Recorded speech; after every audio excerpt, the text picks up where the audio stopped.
Welcome to Mr. Rodman's Top 12 Highlights from Chapter 3. We're going to take a look at the top 12 highlights on American federalism. Let's start by talking about federalism. It is the sharing of power between a central government and a subdivisional government. In our case, this is the national government and the states that share this power. Now, we have different types of federalism. Dual federalism is the national and state governments having their own sphere of influence, also known as layer cake. They have their own layers and they work within those layers. Cooperative federalism is when they're working together and there's some overlap in terms of crisis, like we talked about with Hurricane Katrina or Hurricane Sandy, the wildfires in California and Oregon, those types of things. The national and state governments are working together. Marble cake federalism is where they're sharing responsibilities and they're all engaged on some level in terms of an issue or a program they're trying to carry out. And this is where it may get a little more messy. And a good example of this may be the ICC, the Inter-County Connector that we talked about in class in Maryland, where the national government is providing money and support and limited resources. The state is also providing resources and conducting studies, and they're working together with national government to make sure that the national laws are met in terms of the money they're receiving. And then we have permissive federalism, which is the idea that the power of the states depends on the permission of the federal government. Now we have a federalist system in which national and state government are sharing the power, as we talked about here, and that sharing of power is essentially a power of equals. Now we'll find that the power of money definitely has an influence on the national level in terms of what they provide to states, and that is important here. New federalism is this idea of going back to a decentralized government or more devolutionary tactics, and this has been pretty popular since the 1970s. First order devolution is this idea that the national government is basically sending control back to the states. Second order devolution is when the states are basically passing it down to local government and others to help share in the responsibilities and paying for programs. And then third order devolution is when local governments are basically passing it on to charitable organizations or community groups, and if they're not doing it, then it falls through the cracks. And that's the unfortunate part, is that many times devolution happens, it's being passed down, and programs and responsibilities fall through the cracks, which is where we see that devolution hasn't been as successful because of that. And in terms of that debate, the back and forth is usually between centralists and decentralists in terms of devolution. Centralists favor less devolution. Decentralists favor more devolution, providing the states with that control. But as I mentioned, it's not always been very successful because that's usually where something falls through the cracks that should have been taken care of. And as a result, the national government isn't getting information. And especially after 9/11, we've seen that devolution in terms of state responsibility, the federal government or the national government is less understanding of that devolution, because the last thing they want is a homegrown terrorist to basically hide in a state because of devolution. Somebody's not following up on it. So that's where we've seen some give and take in that regard. Now let's talk about the difference between federal, confederal, and unitary for a second. Confederal is basically where the states have control, and this would be in the Confederate states during the Civil War. This would also be under the Articles of Confederation, where the states had control. We know that didn't work out too well because we needed a stronger central government to put down a Shays Rebellion and other rebellions that may come along the way. A unitary form of government is where the national government has control, and there's really no other power that shares that power with them. An example of this might be the idea of France, Israel, the Scandinavian countries, and China, that have more of a unitary system. What we have in our country today is that sharing of power, the federal system, in which national and state governments are sharing power. Now, the local government is only getting power from the states because the Constitution outlines that national and state governments are the ones that share power here. So Maryland is giving local local counties and cities power, but can also take that away. But what we have is that compromise in terms of national and state government sharing power. An advantage of federalism is you can check the growth of a group that's becoming too powerful. You have two major political parties according to our system because of the Electoral College.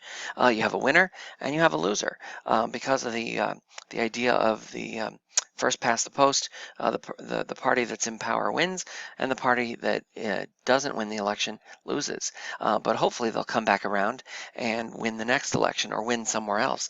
And that's how they intend to stay in power, at least in some way, shape, or form, in terms of being the opposition party. And they're going to check that growth of tyranny by making sure that the party that's in power doesn't make a power grab and become too powerful. So it does allow unity without conformity. The idea there is that we are a nation, but we're a nation of ideas, and those ideas can range from one end of the spectrum to the other, which encourages that experimentation of democracy. It also helps to provide training for those farm teams we talk about at the local, the county and the city and town level that start out as leaders on the local level and move up to more state and national roles. It also helps keep the government closer to the people because the power is in the hands of the people and they're determining through elections who is in charge. Federalism really encourages that participation among those groups. And it also allows the smaller groups to be heard. Who knows, maybe someday they'll be a major political party, but chances are the two major political parties in power tend to hold on to that power, and they're going to keep it under a federalist system. Disadvantages: it's really hard to respond quickly to national problems. There's no good way to make it happen.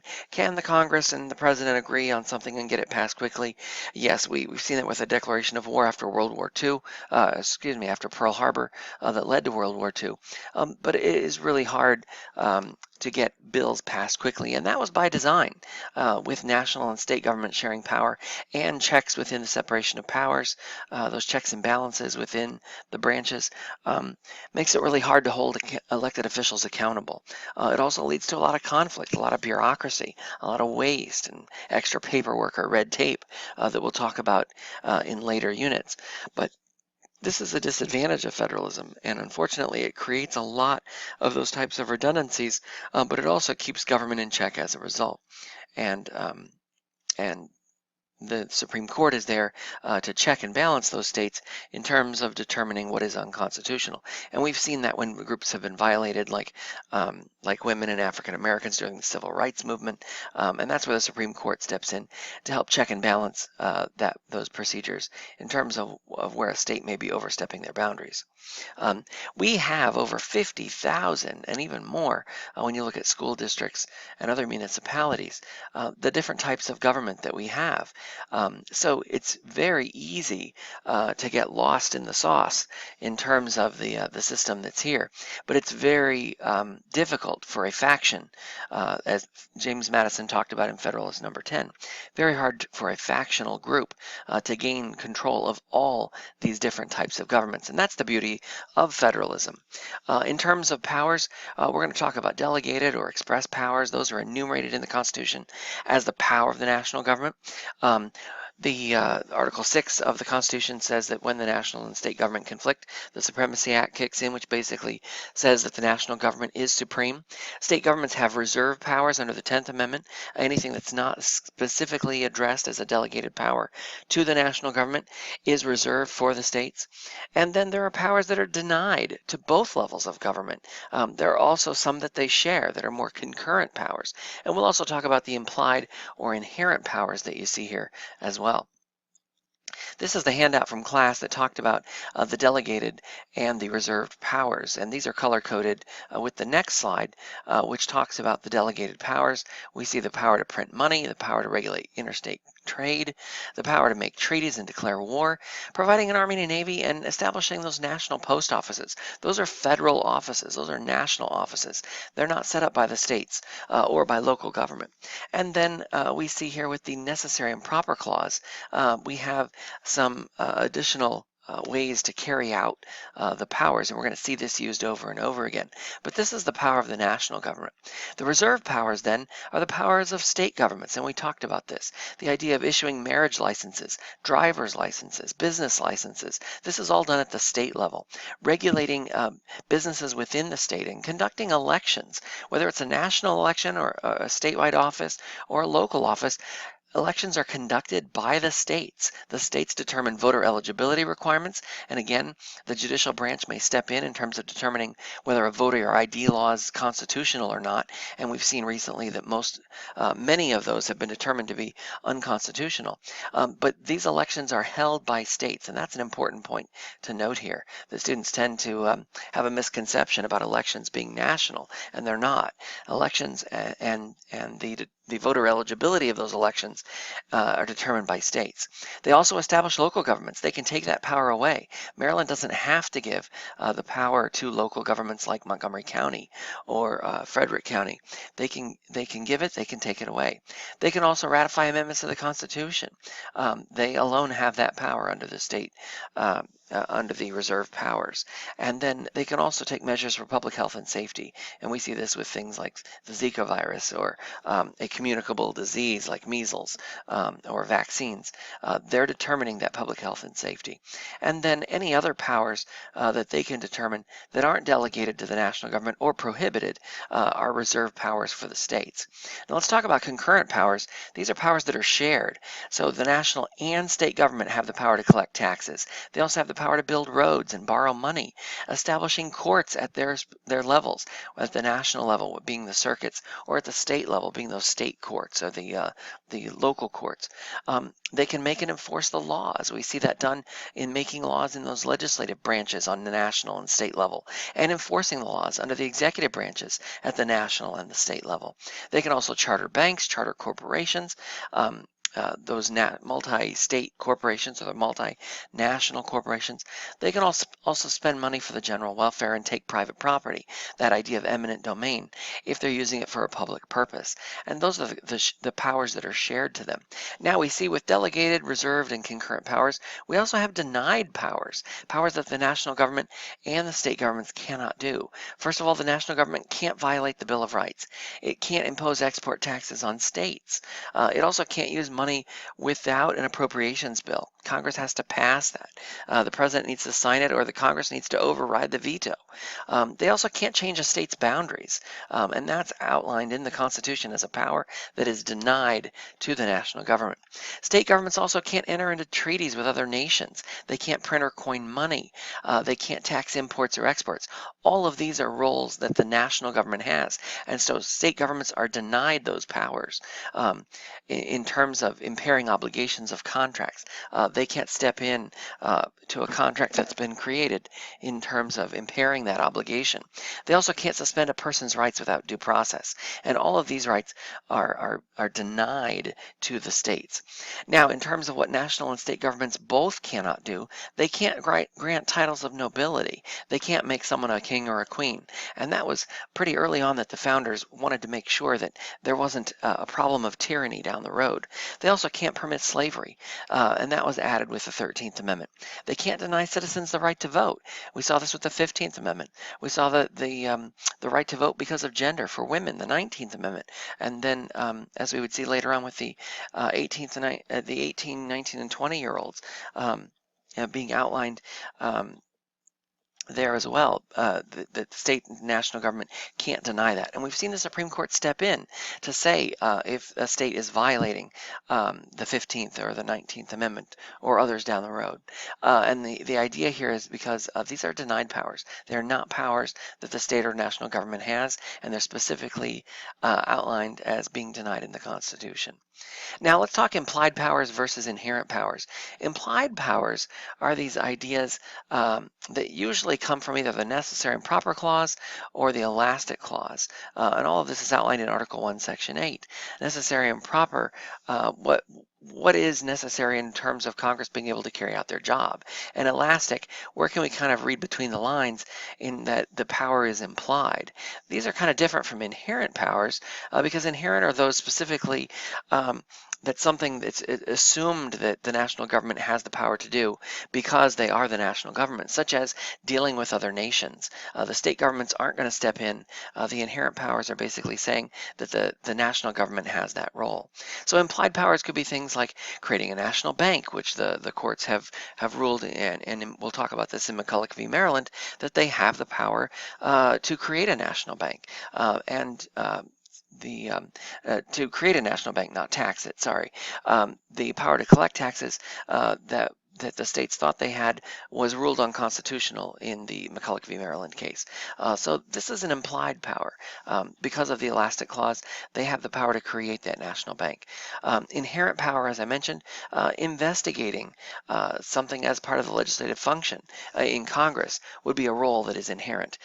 As part of making laws, you need to know what laws need to be written and how they need to be written. So the investigatory aspects of those laws is a part of the lawmaking process, and that is assumed to be inherent as part of their role in making the laws in separation of powers.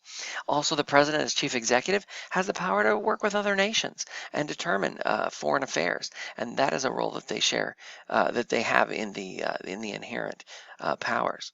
Wiretapping was also very controversial, but under the inherent powers, we've seen that wiretapping without warrants, as long as you can get a judge to sign off on it, has been part of the role of commander-in-chief. And again, that goes back to the inherent powers after 9/11, trying to keep the country safe from terrorists and terrorism, and that has been another inherent power that we have seen. Now keep in mind, the powers of the national government are coming from these clauses that we see in the Constitution. The supremacy clause in terms of when national and state government conflict, who wins? It's the national government. The war powers in terms of the power to declare war by the Congress, but the power as commander-in-chief to send troops based on what the power of the executive branch or the president has. The commerce clause in terms of regulating trade between states. That's an important one we'll talk about. And then the taxing and spending clause, the idea of being able to tax and spend money as part of the national government in order to provide order and general welfare for the people.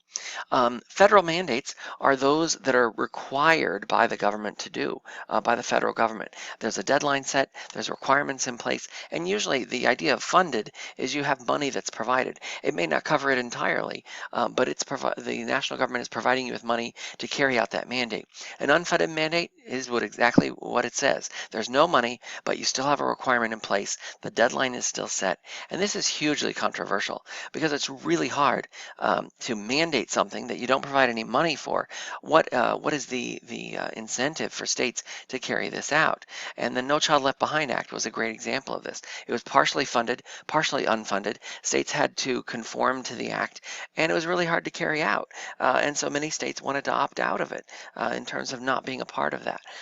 And that really dissolves or really waters down the purpose of the mandate. If there's no money attached to it, there's also no strings, there's also no requirements or ways that the national government can make sure that it's carried out. And so that makes it less effective. In terms of interstate relationships, a couple of things that are important to note here, and this is the full faith and credit clause. This is the whole idea that a civil judgment in one place is in one state is going to be accepted in another. They're going to record those records as valid. For instance, if you have a marriage license in one state or a driver's license in one state, the full faith and credit clause says, hey, you're going to have those rights in another state. You don't have to get a new driver's license to drive in the state of Virginia just because you have a Maryland driver's license. And the same thing, you're still married if you're in one state, such as Virginia, even though you got your marriage license in Maryland. So the full faith and credit clause kicks in here in terms of those relationships and recognizing those relationships. The privileges and immunities clause is basically saying citizens that have rights and immunities in one state have rights and immunities in another. If someone testifies in a trial and has immunity in one state, the idea there is they would have immunity in another state that they may be going to under the Privileges and Immunities Clause. Extradition is basically a state arrangement of cooperation where if someone is suspected of a crime in one state and they've fled to another state, they may be extradited, and they must be extradited. And states usually comply with those laws because the hope is that if they have someone that needs to be extradited from a state down the road, that the other state will comply with that. And then we have interstate compacts, the idea that the states are going to make agreements with other states. A lot of this is regional cooperation. We see this with the Chesapeake Bay, that they're doing what they can to save the bay, and regional cooperation is going to work together in order to provide those environmental impacts and making sure that whatever is fed into the bay is an agreement between those states that are impacted. So we see some of these happen in more regional cooperation along the way. McCulloch v. Maryland, as I mentioned earlier, is the question. It's a landmark case because it basically was where Maryland wanted to tax a national bank that was set up in the state of Maryland, and this obviously went to the Supreme Court. The Marshall Court ruled on two questions. Did the states have the power to tax the federal government? The Marshall Court ruled that no, they did not. It was unconstitutional. And the second question, does the national government even have the power to establish a national bank? And the court ruled that it did have the power, an implied power, to establish a national bank for purposes of collecting money and for purposes of dispersing money to states and other governments. It did have the power to establish a national bank in terms of commerce and regulating trade. So the Marshall Court ruling in this landmark case that states couldn't tax a national bank. When national and state government conflict under the Supremacy Act, the national government is supreme. And that's an important case that we see again and again today. In the last of the top 12 highlights, we'll talk about preemption. And this is the idea that a national law can basically preempt a state or a local law. We've seen this with environmental laws, definitely with civil rights laws, and we're seeing this being played out in medicinal marijuana in states in terms of that, and that's kind of changing. But the Civil Rights Act and the Voting Rights Act are national laws. And preemption, and we can even look at this in terms of the Obergefell v. Hodges case, the same-sex marriage case before the court, in which they preempted state constitutions and local laws under the 14th Amendment, the Equal Protection Clause, which basically said that states didn't have the right to discriminate under the Equal Protection Clause under that. And so we saw that with the Civil Rights Act under the 14th Amendment. We see that with the Voting Rights Act as well. Gibbons v. Ogden is a place where the Supreme Court weighed in, and this was trying to regulate waterways in between states and who had the right to regulate that. Congress said that they did under the Commerce Clause, and the Supreme Court backed them up and basically said that they did under the what is necessary and proper to carry out their separation of powers, their duties and responsibilities in making the laws. They also had the power here to interpret that the Commerce Clause and to regulate those waterways between the states. In terms of grants, let's talk for a second about categorical, or what we call formula grants. These are for a specific purpose. This could be for a highway, it could be for Medicaid funding. They're pretty specific, and there's a formula in terms of how the money is being doled out. A project grant is basically a pot of money that's given for a specific project, and that is different from a block grant, which is basically just a pot of money that's given for a broad purpose, like for education or for healthcare. So the idea there is we don't see as many block grants today as we do categorical formula or categorical grants or the project grants. Block grants tend to not have a lot of strings attached to them. National government doesn't like no strings because the concern is then that there's no accountability. Republicans tend to favor the fewer strings and more of the block grants. Democrats try and use grants to change the state's behavior, trying to get the states to conform to a national law or a national regulation. States obviously like the block grants more than they do the others. than the categorical or the project grants. But obviously they'll take money any way they can get it. But in terms of preference, they probably favor the block grants more because there's less strings and accountability requirements by the national government. Now we can see here in terms of what states pay out to the national government versus what they get back, and this is a list of who's giving more than they get. You can see the rank 33 through 50 of the states that basically are giving more than what they're getting, and then because essentially New Jersey is giving $1 and only getting 61 cents back, where New Mexico is giving $1 and getting $2.03 back. They rank number 1 on this list. The color code is according to the way that the states would typically vote in an election. Red being more conservatively, and blue more liberal. So here we can see Maryland is a blue state, which gives $1 in federal spending but gets $1.30 back. It ranks 18th on this list. In terms of, and there are a lot of studies out here that show, do you get more back than you pay in taxes? But what we find is that many states are really benefiting, and some of them that complain about national government are getting more money back. I mean, look at the South here in terms of states that tend to be, we want less government in our lives kind of ideology, but they're getting a lot of money, more than they're giving back from the states. You can see 273 here, $1.96, $1.11. South Carolina getting $2.13, but the South tends to favor less national government in our lives, but clearly they're benefiting from much of the government that's in their lives, and that's an interesting way to look at it. In terms of key events that have shaped federalism over time, the Civil War, obviously providing federal pensions for soldiers, was a key in terms of the national government stepping up to help. The Industrial Revolution, we saw federal regulations of railroads and other industry.